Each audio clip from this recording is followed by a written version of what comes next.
Boker Tov. Today's daf is daf Lamed Ches in Baba Basra. As we learn for Achenu called Beis Yisrael and Asur Matzeh Shivya, wherever they are around the world. Says the Mishnah in daf Lamed Ches, what we left off yesterday.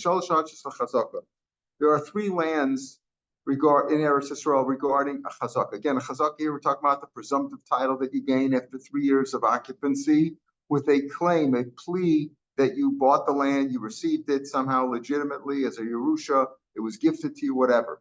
But here, the key in today's daf, the issue is going to be if you make a macha shalom b'fanav, if you protest not in front of him, meaning you have an owner who claims he owns the land, and then you have an occupant who claims he owns the land.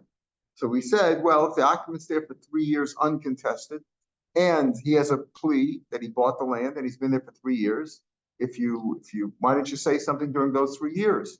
Now you ask me, where's my bill of sale? Well, after 3 years, I'm not expected to hold on to it.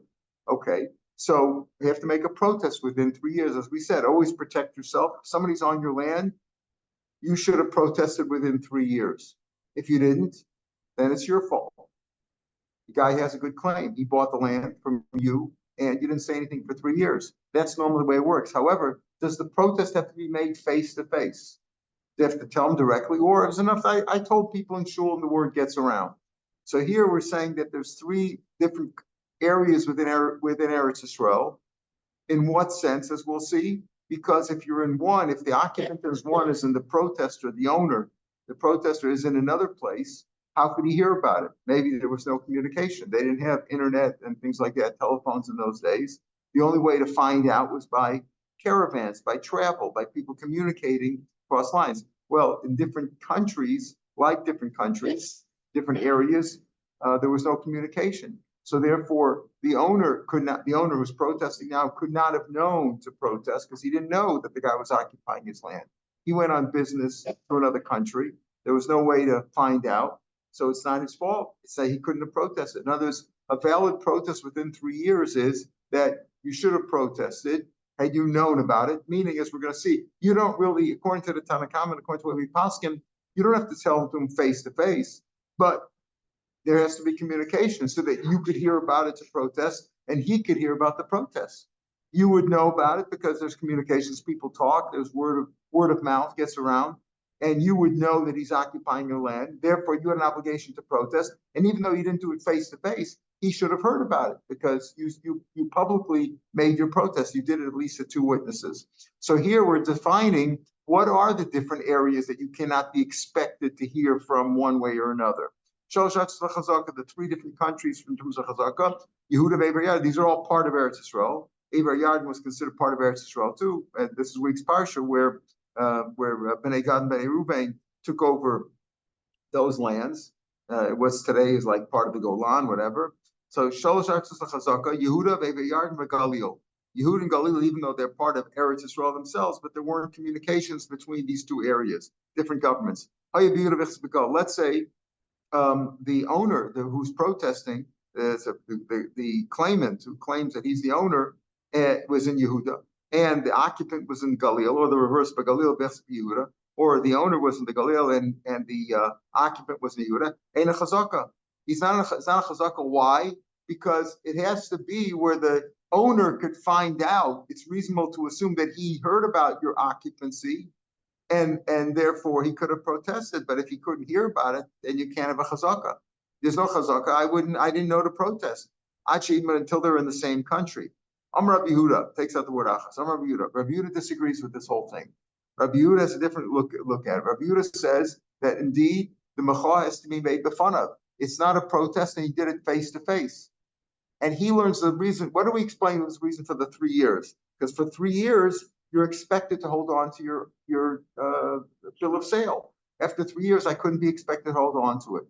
So if I protested anytime within 3 years, that's a good protest. If I protested after 3 years and you say you bought it, but you lost your bill of sale, that's a valid claim. You bought it, and you lost your bill of sale. Rabbi Yehuda disagrees and says, no, you don't need 3 years. The reason for 3 years is not because that's how long a person can be expected to hold on to his bill of sale. The reason for 3 years is if the owner traveled, he went to Spain. Spain was as far as the world was considered to go at that point and was a year's travel.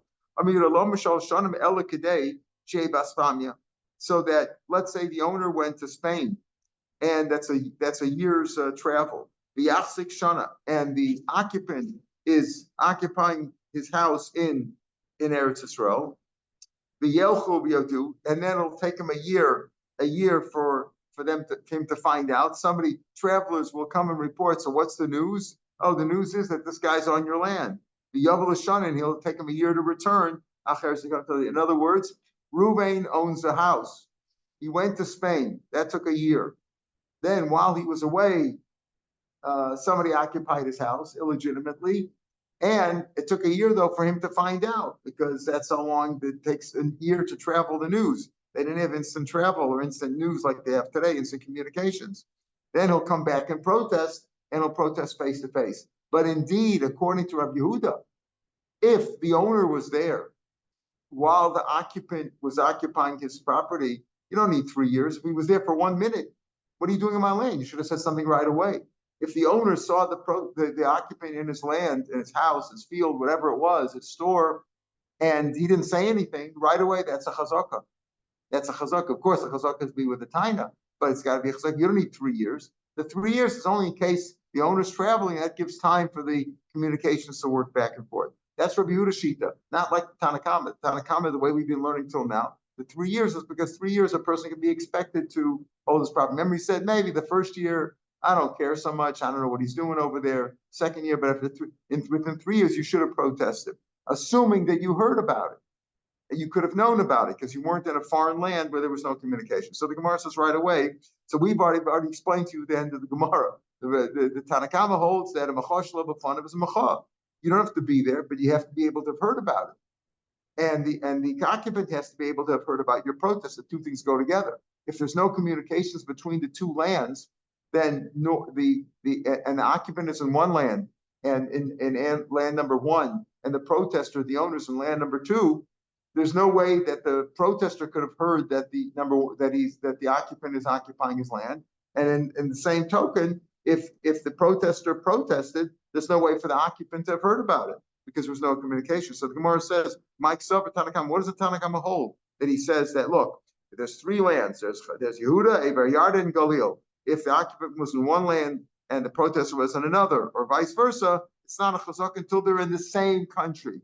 So what does the Tanakama hold? If he says that the protest doesn't have to be face to face, so if it doesn't be face to face, what's the difference? What if one is in Yehuda and one is in Galil? It doesn't be face to face. I just have to announce it, tell a couple of people, and they'll hear about it. If you say no, a protest which is not face to face is not a macha, and the occupant can claim you never protested. Even if it's in the same country, if it's not face to face, they could be in 2 different cities and 2 different suburbs of the same city, 2 different areas of the same city. If it's not face to face, if it's not a macha, so even if they're in the same country, that's not considered a macha. So the Gemara said,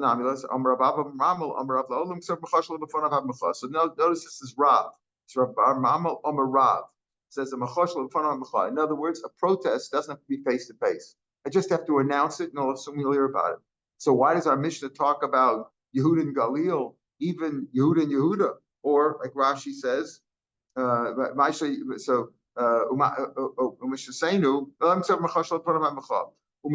skipped one. Our Mishnah is speaking about when there's hostilities between these 2 lands, between Yehuda and Galil, between Galil and Yehuda, between Yehuda and Eber Yarden. There's hostilities there, meaning there's no travelers. Without travelers, there was no communication. They didn't have telegraph, telephone, internet. They didn't have any of that. The only way to find out was when travelers went from one place to another, which was the common way of communication for thousands of years until modern times, right? Until the telegraph was invented. What was that, like it's almost 200 years now that they did telegraph. Till then, the only way to find out was when people traveled. Carrier pigeons, right? Yeah, not as reliable, they didn't all have pigeons. So our Mishnah speaks Shas Chayrim Sham. So Ma'aseh Yehuda b'Golden. Okay, so why do you talk about Yehuda and Galil?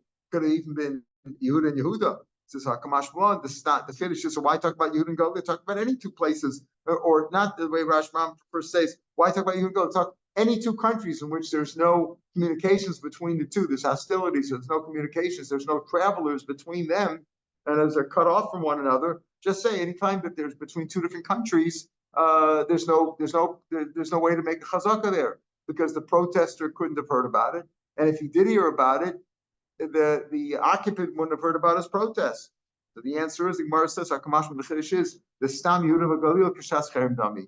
Yehuda and Galil were always fighting. In other words, Yehuda and Galil, it's like that's a standard thing that there was hostilities there. Pardon?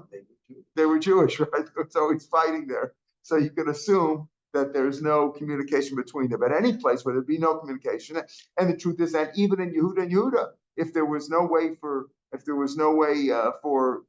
hostilities or there was no way for communication to take place between two different cities in the same country, same thing would apply. A protest doesn't have to be face to face, but it has to be a way that if he protests, the occupant would hear about it. And the same way, if the man's occupying, the protester would have heard about his occupation. His occupying, yeah. They built fires. Yeah, they did that too. Right.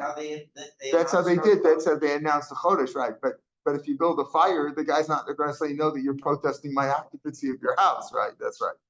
And whatever. The point is, if there could be communications, then there could be a protest, even if it's not face to face. Now, Amar Rabbi Yehuda bar Rav, we're at the top of Amid Beis now. Amar Rabbi Yehuda bar Rav. Now remember, Rav said on Amid Aleph when he said, "What's pshat in the Mishnah?" If Yod Mechash Lo B'Fanav is a Mecha, so even between two different countries, it should be okay. And if Mechash Lo B'Fanav is not a Mecha, even in the same country, there shouldn't be any. It shouldn't be a Mecha unless you do it face to face. If he's in a different city and he didn't protest face to face, shouldn't be. Because where's no Mechash Lo B'Fanav is a Mecha. You don't have to be face to face. The Mishnah is speaking about when there's no communications between the two lands or between the two areas, then that's not a Mecha. Can you occupy or make a chazaka, meaning occupy and take possession of the nechasim of a person who's a fugitive, a person who ran away? Now we'll see he ran out of town, he had escaped. Some people had to escape for different reasons. We'll see the different reasons later on. But if he had to escape, that's not a chazaka. In other words, what are we saying? That the person who ran away, the fugitive, had to run away from his house. Somebody occupied his house, right? Somebody occupied his house. Now, since he had to run away, he can't come back and protest to the guys occupying his house. So therefore, since he can't protest, it's not a chazaka. He didn't have the ability to protest. He wasn't there.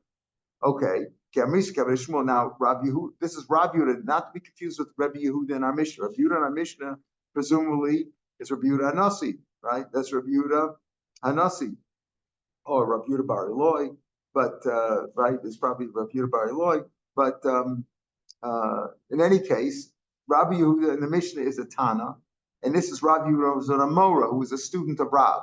So if Yehuda said in the name of Rav that you can't make a chazaka on a fugitive's property, if the fugitive, the owner ran away, you can't make a chazaka because he couldn't protest. Now after Rav died before Shmuel. Rav and Shmuel, they hold the same, they argue. But Rav died, then Rabbi Yehuda went to learn in Shmuel's yeshiva.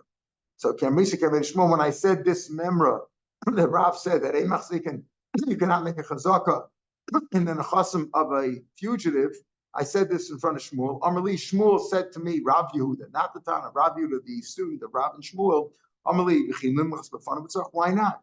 Why can't you occupy the assets or the house, the possession, the field of a fugitive? Why not? You don't have to do it in front of him. So he ran away. So what? He could have still protested. He would have heard about it, and he could have protested. Why can't you occupy his land? If you have a claim, the guy ran away, and you claim that you bought it from him, and you're there 3 years, why shouldn't that be a good chazaka? Why? Because the fugitive couldn't have complained. We just said that mechash lo b'fanav is a mecha. If you protested not in front of his face, so the fugitive ran away. What's the difference? He could have protested, and I would have heard about it. Mechash lo b'fanav is a mecha. So therefore, how do you say you can't make a chazaka because he can't make a mecha? So what if he ran away? He ran away. He can protest from wherever he is. He can make a mecha. So Shmuel obviously said mecha b'fanav is a mecha. You don't need a mecha b'fanav. Mechash lo b'fanav is also okay. So Rav, my kamashmon. So what's Rav teaching me? That a macha shelo b'fanav is not a macha, because he says if the fugitive ran away, you can't occupy his land. It's not a chazaka. Why? Because if he protested, you wouldn't hear about it, or he couldn't hear about your occupation. Why? Apparently because he's saying macha shelo b'fanav is not a macha. Since the protest not in front of his face, the fugitive is out of town. He can't protest to his face, therefore it's not a chazaka. My commercial macha shelo b'fanav is a macha. Rav, we just said in Amud Aleph, Rav explained the Mishnah. Why? What's the difference between Yehuda and Galil and Yehuda? If we said if macha shelo b'fanav is not a macha, Yehuda and Galil should also be able to make a chazaka. And if macha shelo b'fanav is not a macha, even in Yehuda and Yehuda it shouldn't be good. It shouldn't be a chazaka. The answer is we said macha shelo b'fanav. Rav said Rav Abba Bar Mamel in the name of Rav said right. Rav Abba Bar Mamel said in the name of Rav. Macha shelo b'fanav on Amud Aleph he said is a macha. Except the point of Yehuda and Galil is that there's no communication there, so therefore their macha wouldn't be good, and therefore you can't make a chazaka. But normally macha shelo b'fanav is a macha. So if he ran away, he's in the same country, but he ran away. Macha shelo b'fanav is a macha. So how could Rav say now that macha shelo b'fanav is not a macha, and therefore you can't make a chazaka on the nechasim of a fugitive? Right. The answer is Rav Taima to Tani Didankum Farsh like the spiritually. So first the Gemara says right. Rav doesn't hold that macha shelo b'fanav is macha. He holds macha shelo b'fanav is not a macha. Therefore, you can make a chazaka on the house of a fugitive who ran away. Why? Because he can't protest in front of you. He's not here, and therefore you can't make a chazaka. A macha has to be to his face. He doesn't have the ability to do it to his face. Therefore, it's not a chazaka. In other words, Rav holds macha shelo b'fanav is not a macha. Ayan Amud Aleph, he said macha shelo b'fanav is macha. He's explaining the Tana of the Mishnah. The Tana Kama Mishnah holds macha shelo b'fanav is a macha. Therefore, if you're in Yehuda, even in a different city, macha shelo b'fanav is a macha. Therefore, you can make a chazaka. But two different countries where there's no communication, you can't. So we're saying now, Shmuel holds indeed macha shelo b'fanav is a macha. Rav holds macha shelo b'fanav is not a macha. But Rav and Amud Aleph, he's explaining the Mishnah. Ikanami, some say no. That it says that the member of Rav was different. Not like on the second line of this daf that Rabbi Rav said, why? Because macha shelo b'fanav is not a macha. No. Rabbi Rav said a macha, you could make a chazaka on the assets of a fugitive who ran away. Why? Because he could have protested. He doesn't have to be there to protest. Macha shelo b'fanav is a macha. Okay. Shmuel, when Rav died, Rav Yehuda says, when Rav died, I went to Shmuel and I said, Rav said that macha shelo b'fanav is a macha, and you can make a chazaka on the assets of a boreach. He said, Shita, isn't that obvious? Not that it was a kasha on Rav, but Shmuel agreed with Rav. Yeah, what's Rav teaching me? Macha shelo b'fanav is a macha. Of course, if we say macha shelo b'fanav is a macha, just like if you're in your two different cities in Yehuda, you're not face to face, it's a good macha. So of course, if a fugitive who ran away, you can make a chazak on his assets. Why? Because he could have protested. He doesn't have to be here to protest. So what's Rav Chiddush? What's Rav Chiddush? What's Rav teaching me? Is that what he's teaching me? Rav said it in Amud Aleph. The macha shelo b'fanav is a macha. So what's Rav teaching me? Rav said, our Mishnah holds macha shelo b'fanav is a macha. Therefore, if you're in the same country, in Yehuda, in the same country, even if you're in two different cities, it's okay. Yehuda and Galil is not okay because there's no communication. So that's a special case. Macha shelo b'fanav is not a macha in that case. But in general, macha shelo b'fanav is a macha. So he holds like Shmuel, and what's he teaching me? What is he? If he said already macha shelo b'fanav is a macha, what is it? You can hold on. You can make a chazaka on the assets of a fugitive. Of course you can. It's a macha shelo b'fanav. Macha shelo b'fanav is a macha. What's the problem? What's he teaching me? What's the chishva? Rav Chadazim. He already said it. Ella kamashma l'chishzit. Dafila mecha b'fnei besin she'en yicholim lo macha. Even if you made a macha in front of two people who were crippled or elderly and they couldn't carry on this message. They couldn't go into. In other words, even if you're in a different city and you made a macha that this guy's in your land, right? Reuben's protesting, Shimon's on his land or is in his house. And Reuben said it to two people who themselves could not report it to the occupier. It's still a macha. They can't go, they're older, they're crippled, they're not capable of traveling. It's still a macha. Why? Because as we'll see, the reason why Machashal in front of Samacha is because you don't have to tell them directly. Word gets around. You tell two people, try telling two people something in this shul before davening is over, everybody will have heard about it. That's how things are. Word gets around. It's called word of mouth, right? Word of mouth gets around. And that's the reason for it. That's the chiddush. And the chiddush is, of course, we know Machashal in front of Samacha. But even if he protested, he said it publicly in front of two people, and those people themselves did not have the ability to go and report it to the occupier, it's still a macha. Now, the Rashbam takes out the Omar. That took the law off his Omar Rav Anan. Rav Anan said that Shmuel disagreed in this case. Omar Rav Anan ledim partially made Shmuel. Mashmuel. I heard from Shmuel that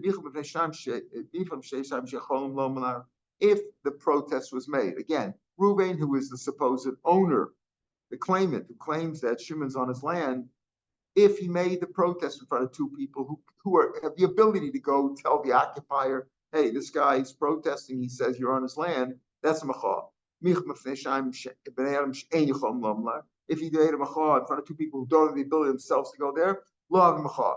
That's what Rabbanan said in the name of Shmuel. However, Rav disagreed. But Rav disagrees. Rav says, your friend has a friend, and his friend has another friend. In other words, people hear about it.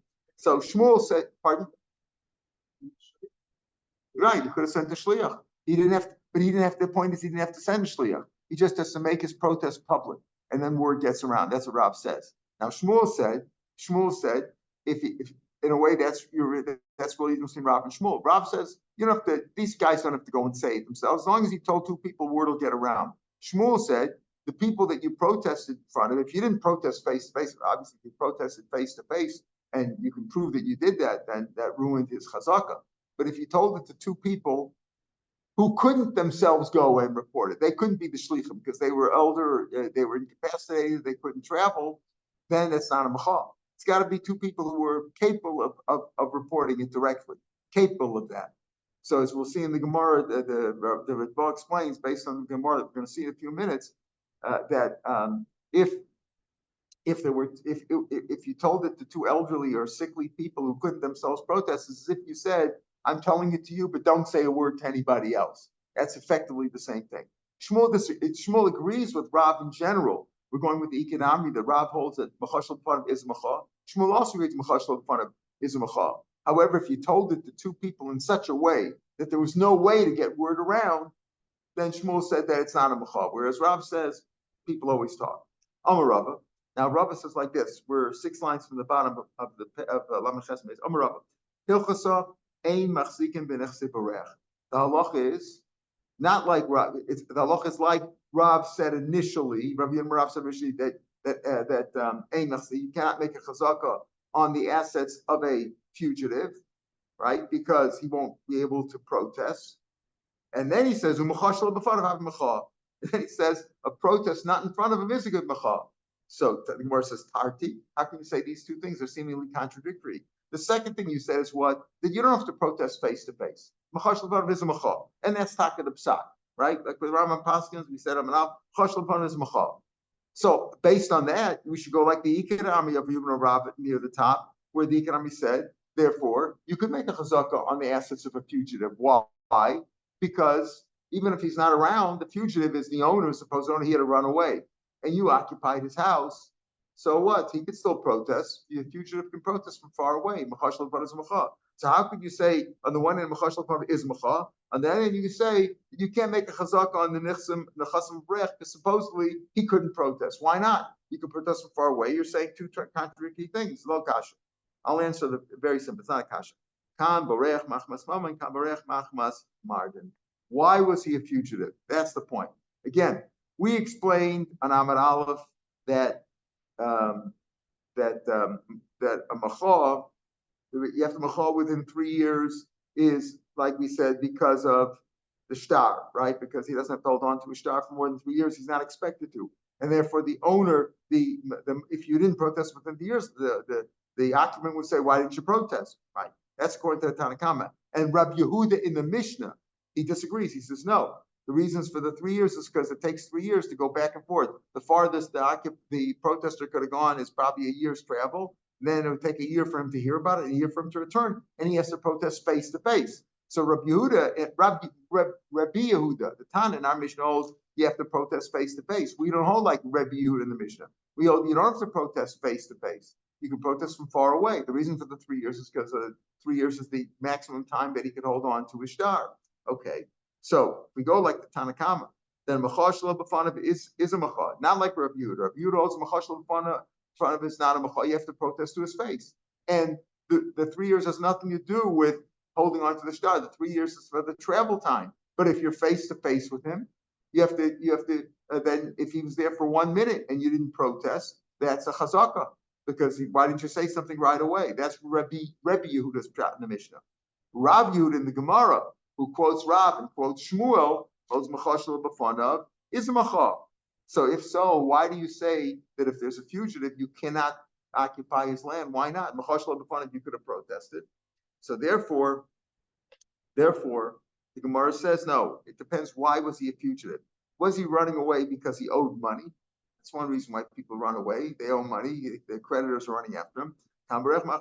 Or is he protesting because he's under, there's a claim that he killed somebody, right? He's under indictment for killing somebody. So what do we mean by that? If he ran away because of money, he owes money. So again, we're talking about where he could have heard that somebody's occupying his land, right? He ran away because he owed money. And somebody told him, this Shimon's on your land. So he could have protested, lodged a protest, because he said, listen, tell him, get the word around that he's on my land, I'm lodging a protest.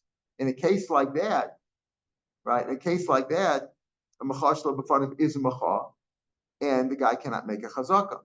However, if he ran away because the government's after him for murder, so he wouldn't protest. Let's say he ran away to city X, right? He's hiding over there. He's not going to lodge a protest, because if he lodges a protest, they'll find out where he is and the government will come and kill him.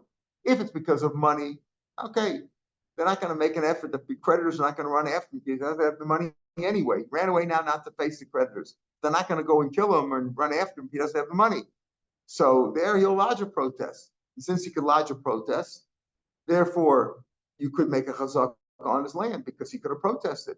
Right? Again, it works both ways. As long as he has an ability for him to protest and for the occupier to hear about it, so the occupier can make a chazaka and he has to issue a protest. They go together. If he could hear about the occupation, he should have protested. And if he protested, the occupier would have heard about it because there's communications there.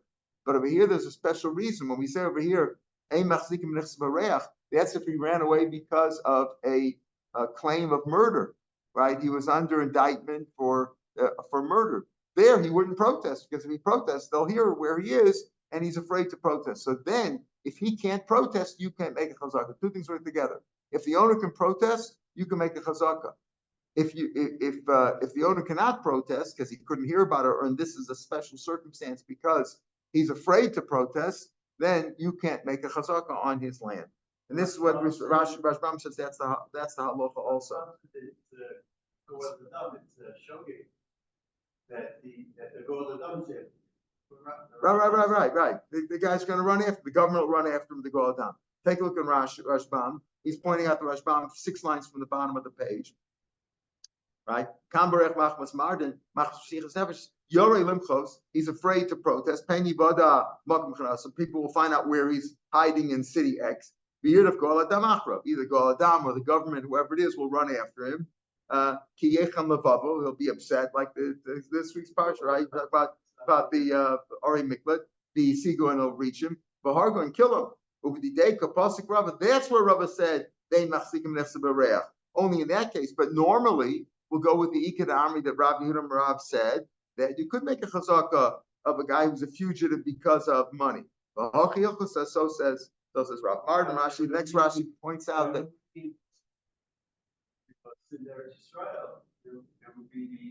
Ari Miklat, yeah. When we had the Ari Miklat, when we had the Ari, what makes sense? No, it means either one. He's just giving an example. The guy can run after him, or the government will find out wherever he is. Maybe you assume the government always knows where you are anyway, right? he's in a hurry, Then the guy- Then he can't kill him, right? Then he can't kill him, right? He can't. Right. If he's in the Ari Miklat, what? Then he cannot. Then he could make a right. Then he could make a protest. Here is speaking of right. Here is speaking about where there's no Ari Miklat. Maybe he's in Chutlarts or wherever it was. And Martin is a Persian lashon, right? We're talking about Persian now. We're in the lashon. Martin is a Persian lashon for murder. Now the Gemara is like this: we're at 3 lines from the bottom of Amid Beis. How do you make a protest? Rav Zid says, and we've had a lot of Rav Zid and Rav Papa the last few days. Rav Zid says, Planya Gazalnu Lav Mecha. The guy just says, listen, Reuben's on Shimon's. Reuben has his land, and Shimon took over his land or his house, whatever. And Reuben lodges a protest and says, you know what, Shimon's a Goslin. Is that a Mecha? Maybe just speak it. The guy's a Goslin. He didn't say it's his land. I think that's not a Mecha. Planya, he says this guy's a Goslin. Why? Dinokale Roy, or a different lashon over here is the lashon is Gazanu the Ka'ochlar, because he's on my land. He's consuming my land. If he says this guy's a Goslin because he's consuming my land, la'aroi, he's on my land. B'Gazlanusa, he's consuming my land in thievery. Ulamachar tavana le'ledin, and tomorrow I'm going to take him to court. That's macha. In other words, just saying this guy's a Goslin doesn't mean anything. Maybe he's a Goslin. He didn't even say he's on my property. Rashbam says in the Lishnach Mini, he says that even if he said he's a Goslin because he's taking this on this land. Oh, you see, he's on that land, he's in that house, he's a Goslin. You didn't even say it's your land. Maybe you're just saying, you like to talk about somebody, say he's a Goslin, that's not even his house. It's not even his house. You didn't even say it's your house. That's not a Machal. You have to say he's on my land, I'm going to make a Machal.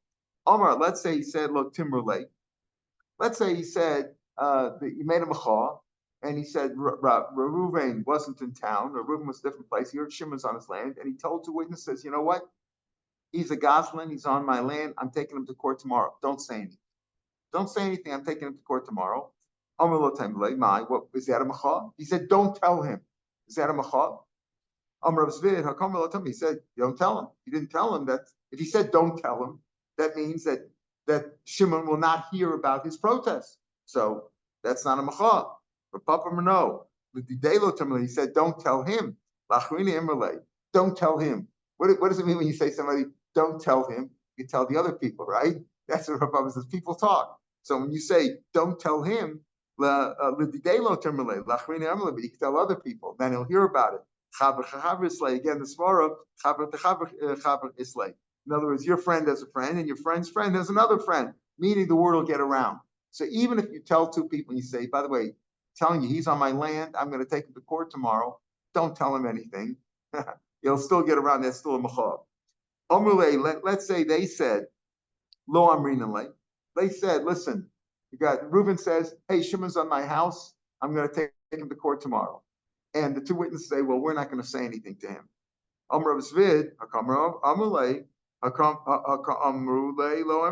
already said we're not going to tell him. So that's not a machal, right? They said they're not going to report it to him. But Papa, no. We're not going to tell him directly. We don't want to get involved in the fight directly. We're not going to go tell him directly. He'll be angry at us for lodging the protest and ruining his occupancy. Right? We're going to ruin it. But we'll announce it in shul and word will get around. So the Papa says people talk. Again, your friend is a friend and your friend's friend has another friend. So you'll hear about it. So that is a good machal. Again, we're going with the idea like the Tanakama, like Rav and Shmuel. Even Shmuel also agrees that machal shel is a machal, unless it's a case where you literally will not hear about it. And Rav Papa says, you see, even if you say don't say anything to him, you'll tell somebody else, right? You'll tell somebody else, and the word will get around. Amrulu, let's say the protester Reuben said, okay, he's on my land, I'm taking him to court tomorrow. Lo tepik lechu shusas. Don't say a word to anybody. Not a word. I'm just telling you, promise me not a word. He said, don't say anything. Lo tepik lechu shusas. Don't have a word come out of your mouth. You promise to keep this a secret. Like the guy says, between me, you, and the lamppost, nobody should hear about it, right? So in that case, when he said, don't say a word to anybody, okay, then it's not a protest. That's not a case. He says, Low typical shusa. Don't say a word to anybody. So therefore, it's not a valid protest. Amrulay. Let's say the witnesses, he didn't tell them I'm protesting and you don't say a word to anybody. They just said, he told them, hey, I'm going to protest. I'm protesting. This guy's on my land. I'm going to take it to court tomorrow. The witnesses that he told them, they said on their own, they said, we're not going to say a word to anybody. He didn't say, don't say a word to anybody. They said, oh, well, we're not going to tell anybody about that. Amra Papa, Hakamule, Lo Mafkina and Shusa, right? They told him, even Rav Papa admitted there, well, if they said they're not going to say a word, that's not a protest. Rav Huna ben Yeshua says, no. Kol milsa de la ramiole de inish, amar lava daita. Anything which a person is not obligated to do. He wasn't told, what's an example of that? When the court says they put what's the word? A hush order. What's the word? It's not mania, but no, that's the word. They say you can't tell, you're not allowed to publicize this. What? A gag order. That's the word I'm looking for. Thank you. A gag order on it. So if there's a gag order, then you're not allowed to say anything. Okay, fine. But over here, what happened was they did put the gag order. that's when the best. Okay, so no, but I'm just giving an example. The gag order means you were told not to do it. You have an obligation not to do anything. You might say something, but you have an obligation not to. Here, what happened was the protester said, hey, he's on my land. I'm going to take him to court tomorrow. Just letting you know. They said, well, we're not going to say anything. But they weren't obligated not to say anything. He didn't say, don't say anything. I'm telling you, but promise me you're not going to say anything. They said on their own, we're not going to say a word. They said, we're not going to say a word. Rav Papa said, well, they said they're not going to say a word, so that's not a good protest because they said they're not going to say anything. Rav Huna says, no. That's what they said, that they weren't obligated to do that. The one who told them, the protester, didn't say, I'm telling you this in secret and promise me you're not going to say a word. This week's parsha, you have to keep your word, Rav Nadarim. Rav Huna ben Yeshua says, no, anything which a person was not obligated. There was no gag order put on him, right? No gag order there. He'll let it out. He'll blurt it out anyway, because you weren't obligated to. That's like, it's a proper thing to do. If somebody tells you something, it didn't say don't tell anybody. The proper thing is to keep your mouth shut anyway, right? People tell you things, in private. They expect you. A normal person should keep his mouth shut, but that's not the way people are. If they didn't tell you, don't tell anybody, you'll say it. So here, the protesters didn't say don't tell anybody. They said it on their own. Then people will say anything without realizing it. Hey, he didn't ask me not to say anything. I said I won't say anything, but big deal. He didn't ask me to keep it a secret. So therefore, the protest will get out. And Rav Huna says, and that's apparently the halacha, that as long as he didn't say, don't say a word to anybody, the word will get around. The only time that we say it's not a good protest, if he said don't say a word to anybody, don't say a word, not a word to anybody, then it's a good protest. But if they said we're not going to say a word, that doesn't mean anything. So in general, word will get around. As long as we're not talking about, where it's impossible to get around because there's no communication between the two countries, like the Tanakhama said, then word will always get around, and Machash L'Bafanav is a Macha.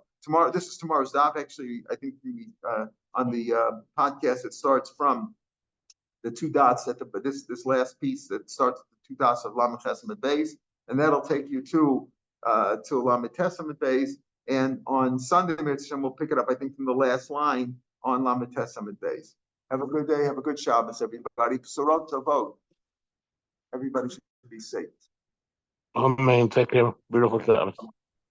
Shabbos.